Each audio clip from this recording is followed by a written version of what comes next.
Hey guys, good morning, welcome back to my channel. আমি পায়েল আর চলে এসেছি তোমাদের জন্য আজকে নতুন একটা ভ্লগ নিয়ে। তো আজকের বেসিক্যালি ভ্লগটা হচ্ছে একটু হেয়ার নিয়ে, মানে হচ্ছে হেয়ার ট্রিটমেন্টের ব্যাপারে। তো আমি আমার চুলে স্মুথনিং করিয়েছিলাম 2 বছর আগে।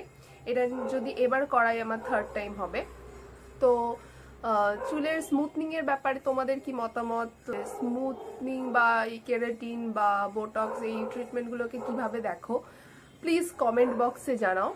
আর কোন ট্রিটমেন্টটা তোমাদের বেটার মনে হয় সেটাও আমাকে জানিও। আমি তো চুলে স্মুথনিংই করিয়েছি বারবার, কারণ তার একটা ব্যাপার আছে যেটা এটা অনেকদিন স্টে করে। কেরাটিন বা বোটক্স এগুলো বেশি দিন স্টে করে না, আবার করাতে হয়, সেটা আমার পক্ষে একটু প্রবলেমেটিক। তো সেই জন্য আমি স্মুথনিং করিয়েছি, আর 2 বছর পর বাদে আমার এই চুলের এই অবস্থা। তো আমি কি কি এক্সপিরিয়েন্স করেছি এই প্রসেস করার পরে সেগুলো তোমাদের জানাবো। আর তোমাদের কিছু সাজেশন থাকলে প্লিজ আমাকে জানিও। তো চলো স্টার্ট করি ভিডিওটা। তো এই যে আমি পৌঁছে গেছি পার্লারে, এটা আমাদের পাড়াতেই আছে। তো ফার্স্টেই যে আমার চুলটা দেখাচ্ছে এরকম আমার গ্রোথ হয়েছে। তো ফার্স্টেই আমাকে স্ট্রেটনিং করানো হয়েছে। অনেক জায়গায় করায় না, কিন্তু এখানে করায়। আমি আগে দুবারও করিয়েছি, এতে ভালো রেজাল্ট আসে অনেক। তো এরপরে ফার্স্ট ক্রিম অ্যাপ্লাই করা হয়েছে। এই ক্রিমটা দিলে চুলের বন্ডটা ব্রেক হয়, যেটাতে চুলটা স্ট্রেট করলে ওটা স্ট্রেট থেকে যাবে। তো এটাই আমি জানি, যারা স্পেশালিস্ট তারা অনেক ভালো বলতে পারবে এই ব্যাপারে। তো এই যে ক্রিমটা মেখে এবার আমি বসে আছি প্রায় আধ ঘন্টা। এটা বসে থাকতে হয়, আর ঘাটটা পর্যন্ত ঘোরানো যাবে না, তাহলে চুলটা বেঁকে যাওয়ার চান্স থাকে। তো এই পুরো কোনো কাজ ছিল না, তাই জন্য এইসবই করছিলাম। তারপরে আমার ফাইনালি হেয়ারটা ওয়াশ করানো হলো। তো এই যে হেয়ারটাকে এবার ড্রাই করানো হচ্ছে হেয়ার ড্রায়ার দিয়ে।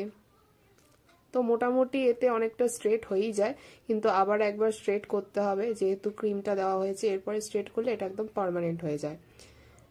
তো তারপরে আবার একটা লাস্ট যে ক্রিমটা থাকে, নিউট্রিলাইজার বলে, ওটা অ্যাপ্লাই করা হয়েছে চুলের মধ্যে।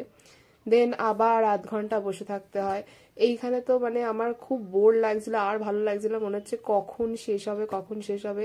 এই জন্যই ফোন নিয়ে এইসব করছিলাম, আর তাছাড়া কোনো কাজ নেই, এগুলোই করতে হবে। দেন হেয়ারটাকে আরেকবার ওয়াশ করানো হয়, আর তারপরে হেয়ারটাকে ড্রাই করা হয়। অ্যান্ড এটাই ফাইনাল। অ্যান্ড এরপরে এই হেয়ারটা এরকম লুকস দেয়, যেটা আমার তো খুবই ভালো লাগছিল।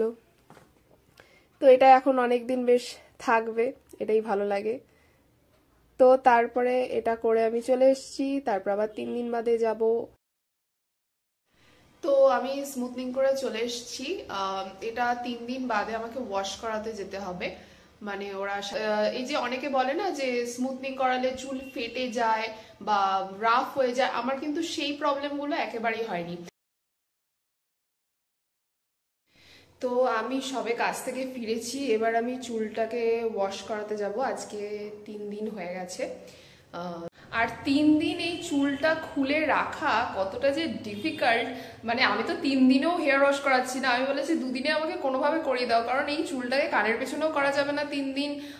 তুমি কোনো কিছু কেউ ক্ল্যাচার কোনো কিছু লাগাতে পারবে না, খুব সমস্যা হয় এটা।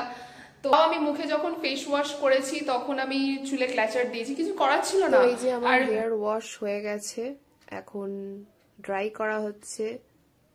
আর অনেকেই এটা প্রশ্ন করে যে হেয়ার ফল কিরকম হয়, বা স্মুথনিং করালে চুলে প্রচন্ড হেয়ার ফল হয়। আমার হেয়ার ফল কিন্তু আগাগোড়াই হতো, মানে আমার স্মুথনিং করার আগে থেকেও হতো। আমি 2 বছর গ্যাপ দিয়েছি, তাতেও হয়েছে। স্মুথনিং করেছি, তখনও হয়েছে। তো আমি জানি না এটা স্মুথনিং এর কারণে হেয়ার ফল হয় না এমনি হয়। হেয়ার ফল আমার সব সময়ই হয়। আর এইটুকুই ভিডিওটা। যদি কিছু ভালো লেগে থাকে ভিডিও থেকে, please subscribe my channel Payel story. চলে আসবো আবার নতুন কোনো ব্লগ নিয়ে, ততদিনের জন্য বাই, থ্যাঙ্কস ফর ওয়াচিং।